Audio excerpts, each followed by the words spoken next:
बच्चों नमस्कार। आज मैं इस वीडियो में आपके साथ chapter 3 pair of linear equation in two variables के क्वेश्चंस डिस्कस करूंगा। और इसमें सबसे पहला जो क्वेश्चन है, the point of the intersection of the lines represented by 3x minus 2y is equal to 6 and the x axis is.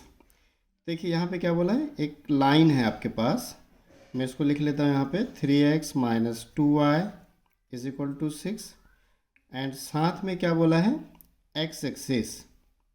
तो x axis ले लें। अब आपको मालूम होना चाहिए कि x एक्सिस का इक्वेशन क्या होता है, y इज इक्वल टू 0। मतलब सेकंड आपका इक्वेशन ये हो गया। अब इन दोनों के बीच में मान लीजिए इसको आपने फर्स्ट इक्वेशन ले लिया, अब ये सेकंड हो गया, तो इनका इंटरसेक्शन पॉइंट तो बहुत सिंपल है। आप क्या करेंगे, y इज इक्वल टू 0 इसमें रख दीजिए। तो 3x minus 2 into 0 is equal to 6। आगे इसको और सॉल्व करेंगे आप, तो ये आ जाएगा आपके पास 3x is equal to 6।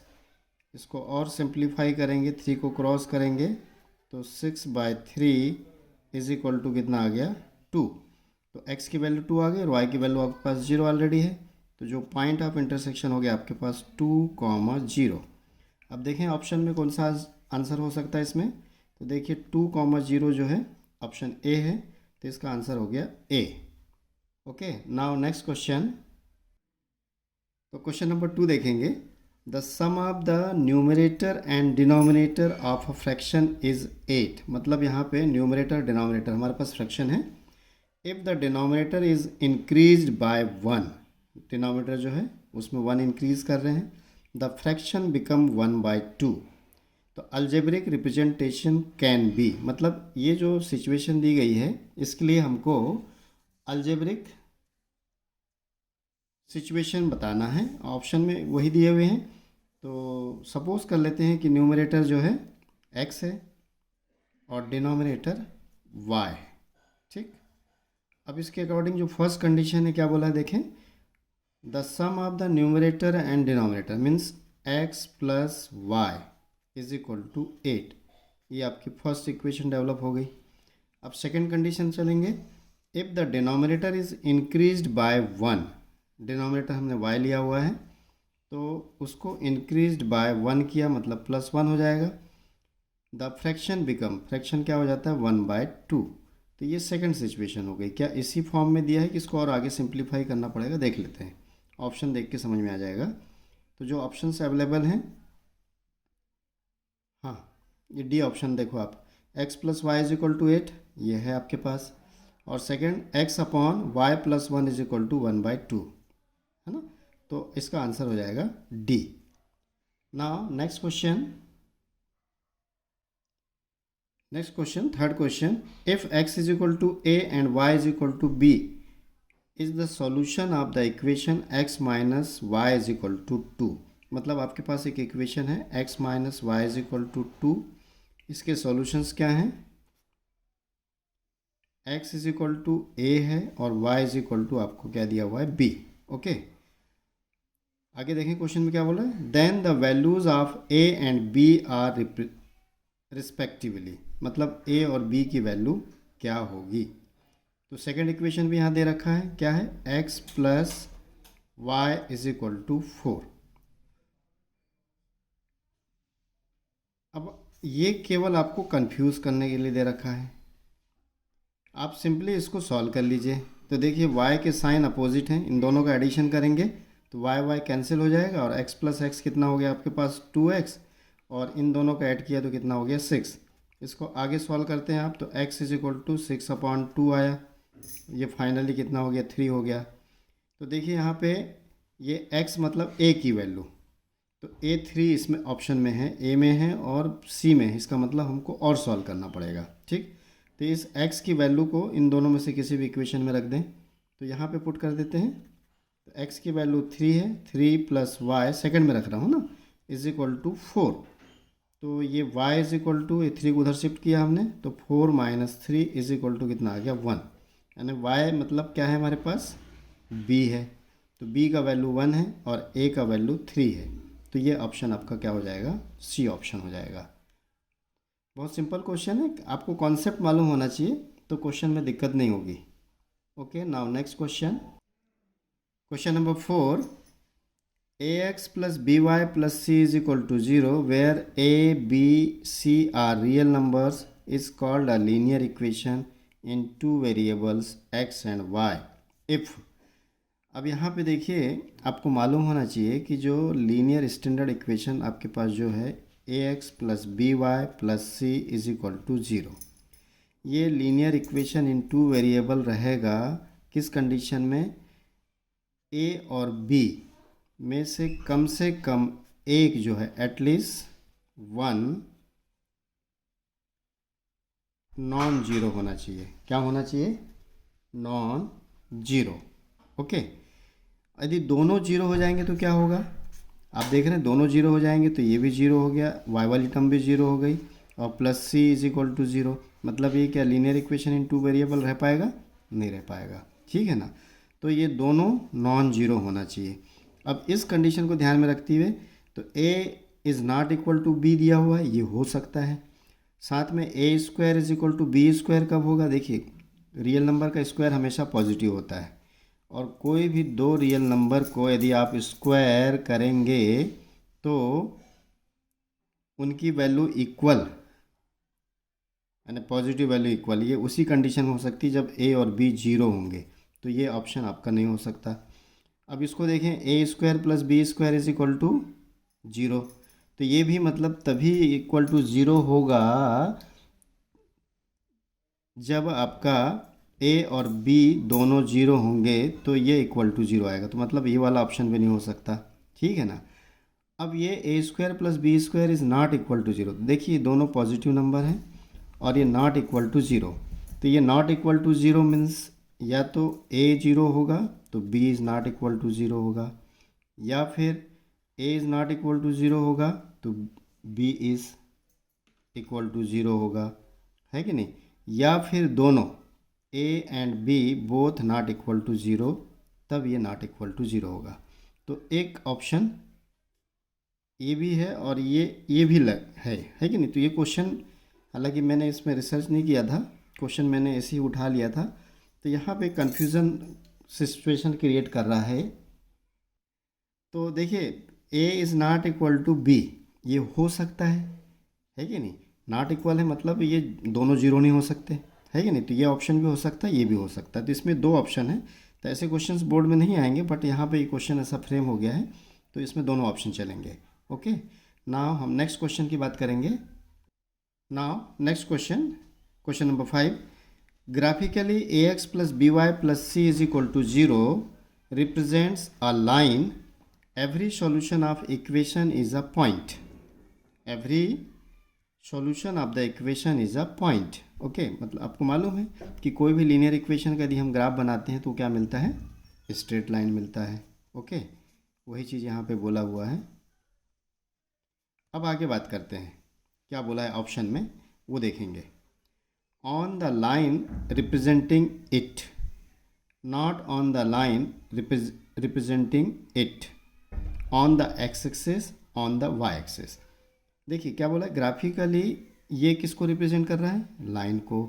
Okay, every solution of the equation, जो इक्वेशन का जो भी सॉल्यूशन होता है वो पॉइंट कहाँ पे होगा, तो आपको पता होना चाहिए, जैसे हमने ग्राफ बनाया है कि नहीं, जो भी लाइन है उसका ग्राफ जो बना, इस लाइन के जितने भी पॉइंट्स हैं सभी के सभी इसके सॉल्यूशन होते हैं, तो इसका ऑप्शन क्या होना चाहिए, on the line representing it, है कि नहीं, इससे जो लाइन रिप्रेजेंट हो रही है उसी में होंगे वो पॉइंट और वही उसके सॉल्यूशन होंगे, तो इसका ऑप्शन क्या हो जाएगा, ए हो जाएगा।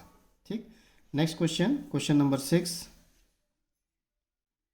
In this question every point on the line representing the linear equation in two variable, every point on the line representing the linear equation in two variables।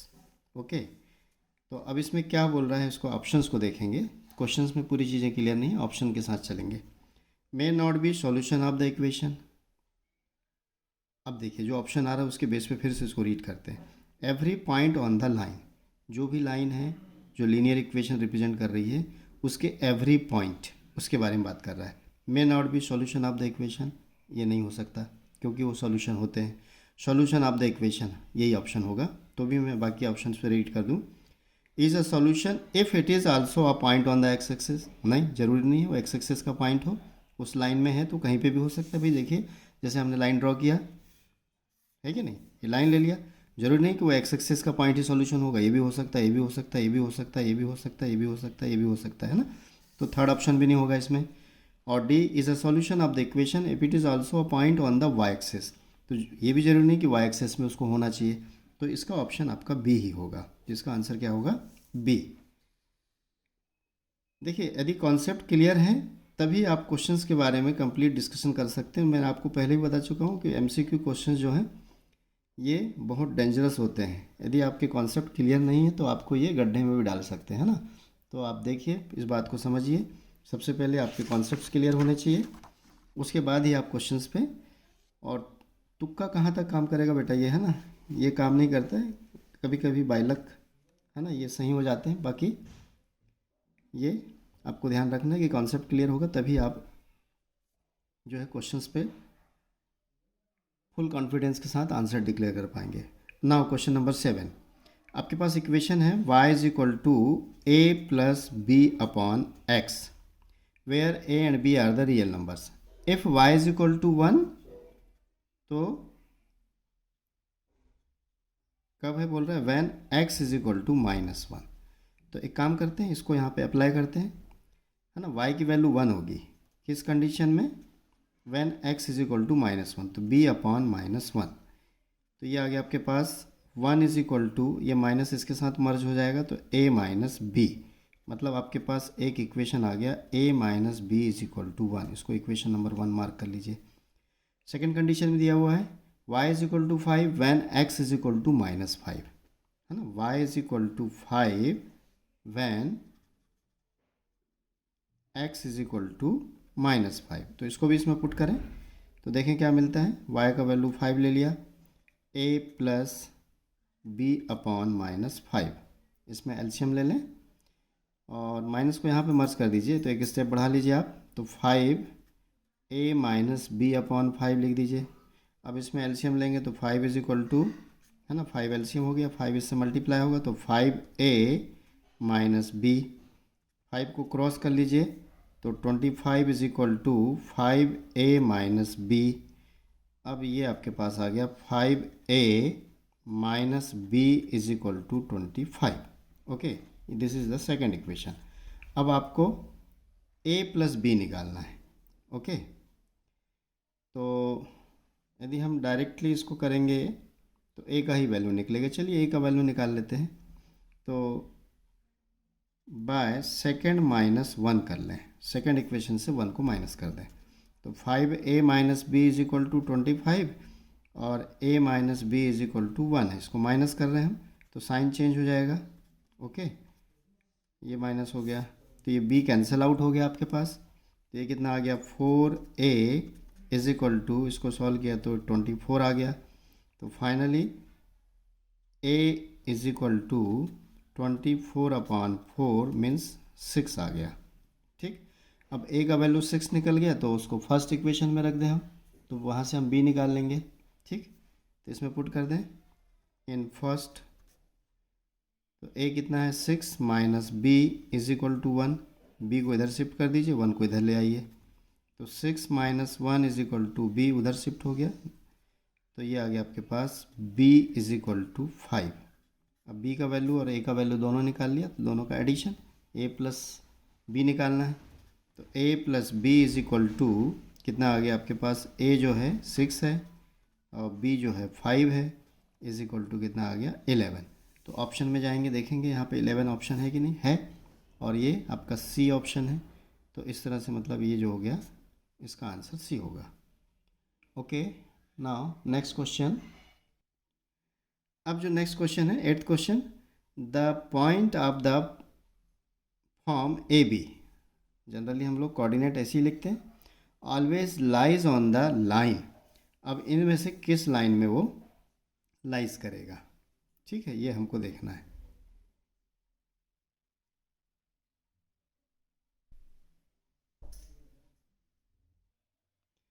Okay, तो ये क्वेश्चन यहाँ पे मैंने एक मिस्टेक फाइंड आउट किया था।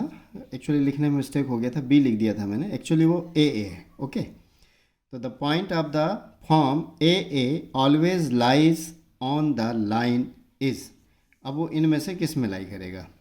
तो देखिए यहाँ पे यदि आप x की वैल्यू a रखेंगे तो y की वैल्यू क्या मिलेगी, है ना।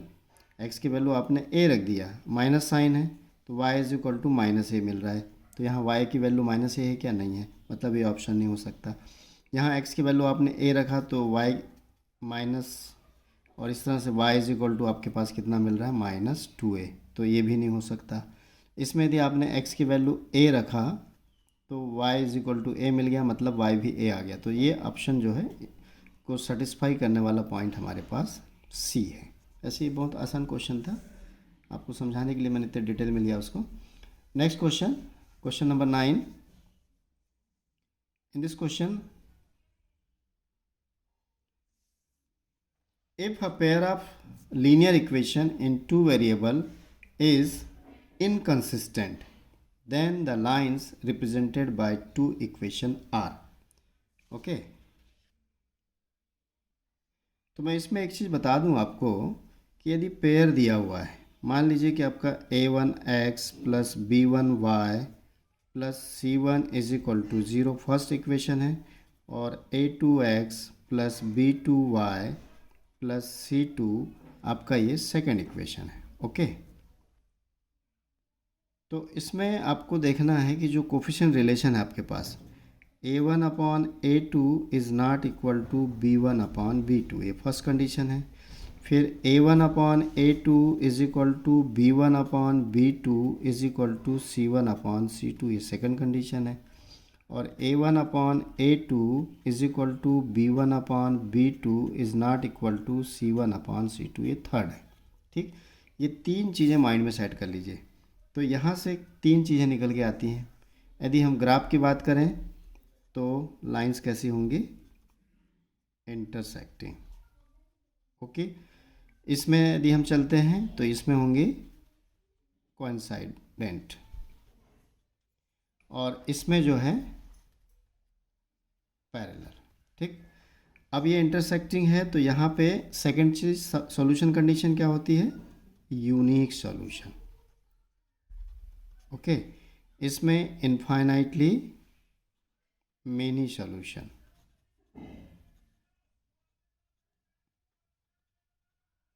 और इसमें जो है नो सॉल्यूशन। ओके, उसके बाद कंसिस्टेंट या इनकंसिस्टेंट की बात करें तो ध्यान रखना है कि जब भी इक्वेशन का सॉल्यूशन एग्जिस्ट होता है ना, यहाँ यूनिक सॉल्यूशन है तो वो होता है कंसिस्टेंट। क्या होता है? कंसिस्टेंट। यहाँ पे भी इनफाइनाइट सॉल्यूशन है, मतलब सॉल्यूशन एग्जिस्ट है, तो ये भी क्या होगा आपका? कंसिस्टेंट। और इसमें नो सॉल्यूशन है तो ये हो जाएगा इनकंसिस्टेंट। यदि इतनी चीज़ें आपको ध्यान में, तो इस टाइप के जो भी क्वेश्चन फ्रेम होंगे उसका आंसर इजीली हम दे सकते हैं। तो देखिए अब क्वेश्चन को रीड कर रहा हूँ मैं। If a pair of linear equation in two variable is inconsistent, ठीक, then the lines represented by two equations are, क्या हो जाएगा ऑप्शन? पैरेलल, क्योंकि पैरेलल में नो सॉल्यूशन है, तो नो सॉल्यूशन है मतलब इनकंसिस्टेंट होगा। तो ये था आपका क्वेश्चन नंबर 9। नेक्स्ट क्वेश्चन लेते हैं, क्वेश्चन 10। अब इसमें दिया हुआ है the pair of equations x is equal to 1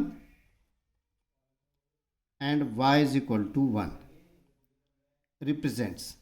तो अब इसमें फिर से मैं एक चीज़ बता दूं आपको, ये मालूम होना चाहिए आपका ये x एक्सेस है जैसे, और ये आपका y एक्सेस है। तो x एक्सेस का इक्वेशन होता है y is equal to 0 and y axis का इक्वेशन होता है, तो ध्यान रखना है कि x एक्सेस मतलब x को छोड़ के y इज इक्वल टू 0, ठीक। और y एक्सेस के इक्वेशन की बात करते हैं तो इसमें y को छोड़ दीजिए, x इज इक्वल टू 0। अब ये डिसाइड हो गया। अब इसी के रिस्पेक्ट में y is equal two plus minus कोई भी कांस्टेंट, मान लीजिए a ले लिया हमने, तो ये लाइन क्या हो जाएंगे? Parallel to x axis, parallel to x access.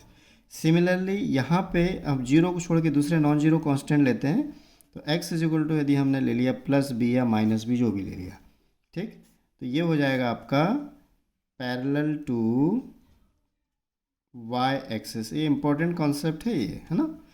तो अब देखिए यहाँ पे x इज इक्वल टू 1, मतलब means parallel to y axis. ये क्या हो गया, पैरेलल टू y एक्सिस। और y is equal to means parallel to x axis.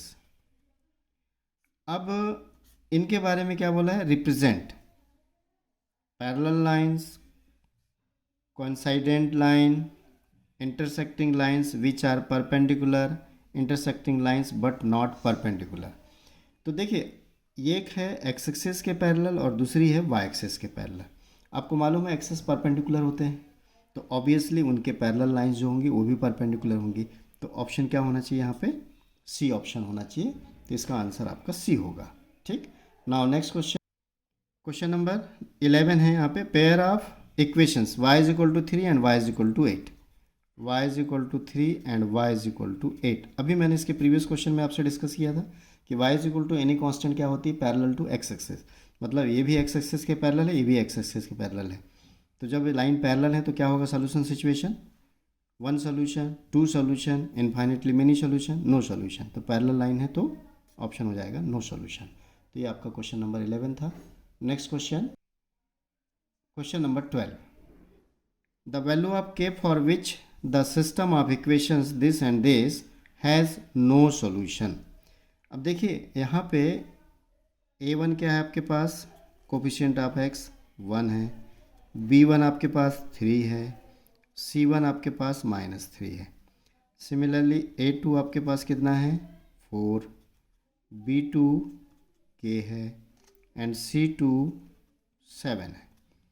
अब a1 अपॉन a2 निकाल लें तो ये हो गया 1/4, b1 अपॉन b2 निकाल लें तो ये हो गया आपके 3 upon k and c1 upon c2 निकाल लें तो ये हो जाएगा आपके पास -3/7। अब कंडीशन क्या बोला है, system of equation has no solution. तो नो सॉल्यूशन कंडीशन क्या है, for no solution a1 upon a2 is equal to b1 upon b2 is not equal to c1 upon c2। यहाँ वैल्यूज पुट कर दें इनकी, तो a1 upon a2 is the 1/4, b1 upon b2 is the 3/k and c1 upon c2 is the -3/7। तो इन दोनों को solve कर लें, ऑब्वियसली इक्वल कंडीशन में सॉल्व कर रहे हैं तो ये इसके नॉट इक्वल ही होगा। तो इसको सिंप्लीफाई करने पे क्या मिलेगा, देखिए k और 4 3 ज़ा 12, तो k की वैल्यू कितनी आ गई 12। आप चाहें तो यहाँ वैल्यू पुट करके देख लीजिए, ये 1/4 है, यहाँ पे आपने 12 पुट किया,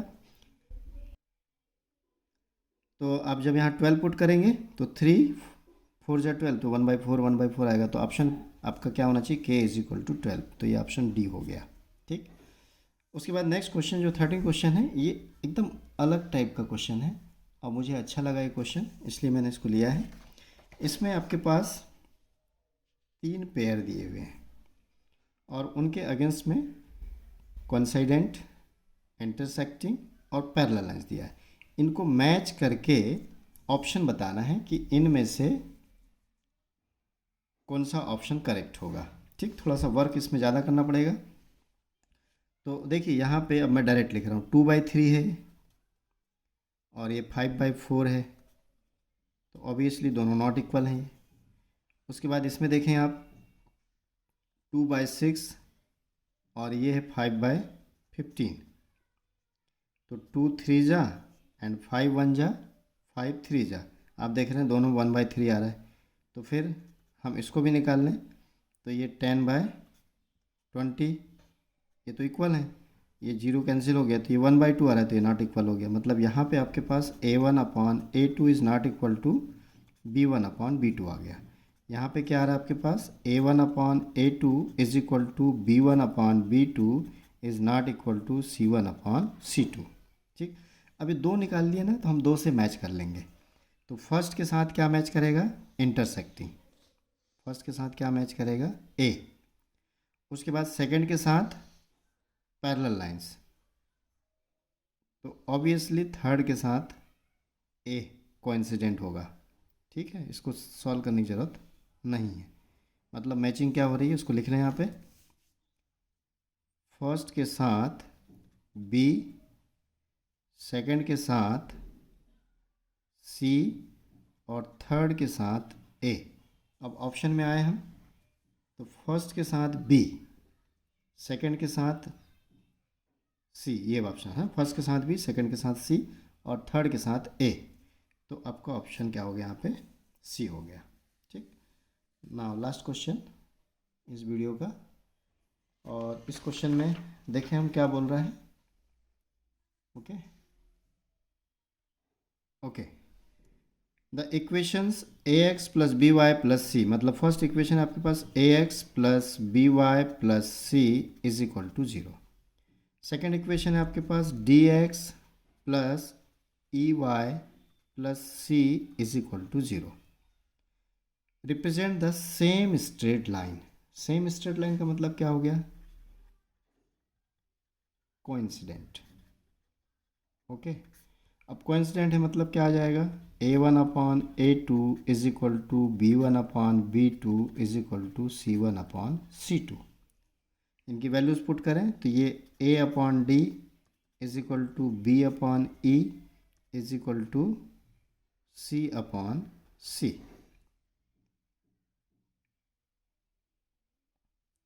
हाँ, दोनों में c ही दिया हुआ है, तीनों इक्वल हैं, तो इसको लेने की ज़रूरत नहीं, इन दोनों को कैलकुलेट कर लें। तो इन दोनों कैलकुलेट करें, क्रॉस करें, तो A E is equal to B D.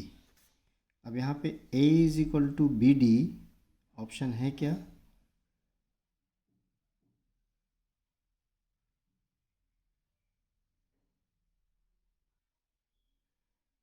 तो A is equal to B D आपको कहीं दिख नहीं रहा है, तो हमको फर्दर वर्क करना पड़ेगा। ठीक, तो अब देखिए इसको सी से सी कैंसिल हो गया, तो ये आ जाएगा आपके पास 1। तो यहाँ से आगे बढ़ते हैं, A upon D is equal to 1, तो सॉल्व किया तो ए इज इक्वल टू आपके पास डी आ गया, एक चीज़ है ना। सेकंड जो है एंड बी अपॉन ई, ये भी 1 होगा, इसको आगे सॉल्व करते हैं तो b इज इक्वल टू ई। अब इसके बेस पे अब यहाँ देखते हैं, तो A E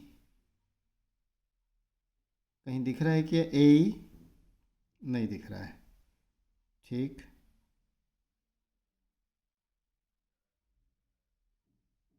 A is equal to D है हमारे पास, तो डी ई दिख रहा है क्या, डी ई तो दिख रहा है। यदि हम यहाँ पे ए की वैल्यू डी रख दें और इसके साथ क्या है ए बी है, तो डी का वैल्यू ए है क्या, है, तो यहीं से बनेगा ये, है ना। इसमें जो है ए की वैल्यू रख देना है और यहाँ पे डी की वैल्यू रख देना है। ओके, सॉरी बी की वैल्यू, तो देखिए ए की वैल्यू हमने रखा, तो वैल्यू पुट करें तो देखिए ए का वैल्यू हमने रख दिया डी, तो ये आ जाएगा d e is equal to, यहाँ डी की वैल्यू पुट कर रहे हैं ए, तो ये हो गया ए बी। तो इस तरह से मतलब ये ऑप्शन जो है आपका डी होगा।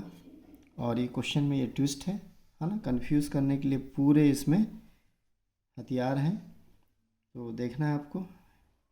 पहली नज़र में तो ऐसा लगता है कि क्वेश्चन रॉन्ग है, बट नहीं है, इसमें जो फर्दर सिचुएशन है उसको यूज़ करके ऑप्शन हमको ढूंढना था। तो ओके डियर चिल्ड्रन, आज इस वीडियो में इतने ही क्वेश्चंस। मैं अपने नेक्स्ट वीडियो में आपके लिए इसी चैप्टर्स के और मे बी 14-15 क्वेश्चंस आपके साथ डिस्कस करूँगा। और यदि आप वीडियो देख रहे हैं, आपको एक्सप्लेनेशन पसंद आ रहा है, तो मैं चाहूँगा कि आप चैनल को सब्सक्राइब करें, साथ में नए वीडियोस के नोटिफिकेशन के लिए बेल आइकॉन ज़रूर प्रेस करें। वीडियो देखकर यदि सब्सक्राइब नहीं किया है तो मैं समझूंगा कि मैं जो आपको बता रहा हूँ या समझा रहा हूँ वो आपको पसंद नहीं आया। तो ओके, आपको टर्म 1 एग्ज़ाम के लिए प्रिपरेशन के लिए ऑल द बेस्ट। मेहनत करिए, नतीजा अच्छा मिलेगा। ओके।